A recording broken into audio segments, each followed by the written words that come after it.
అంత రాలేదు అంటే ఈయనకు పరిపాలన చేతనైతే లేదు, పనిచేసుడు చేతనైతే లేదు, ప్రజలకు చెప్పినటువంటి హామీలు నిలబెట్టుకునేటటువంటి చిత్తశుద్ధి ఈయన లోపల కనబడతలేదు.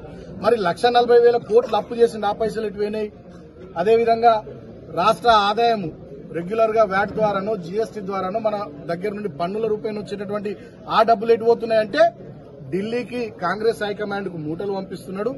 ముఖ్యమంత్రి మంత్రులంతా కాంట్రాక్టర్లకు బిల్లులు చెల్లించుకుంటా మంచిగా డబ్బులు వాళ్ళు మంచిగా తింటున్నారు, సంపాదించుకుంటున్నారు. కనబడతా ఉన్నాయి కళ్ళ ముందర.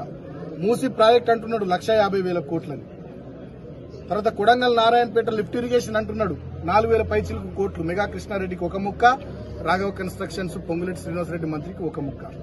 ఈయన అయ్య జాగిర్ అన్నట్టు రేవంత్ రెడ్డి అనంతగిరి గుట్టలు 200 ఎకరాలు ఇవాళ మెగా కృష్ణారెడ్డికి వెల్నెస్ సెంటర్ పేరు మీద రాసివ్వబోతా ఉన్నాడు. ఎంఓయూ కూడా అయినట్టు తెలుస్తా ఉంది.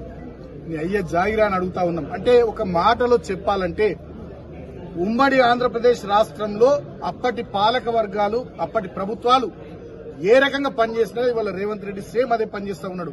తెలంగాణ సంపదను, తెలంగాణ వనరులను కార్పొరేట్ గద్దలకు దోషిపెడుతున్నాడు.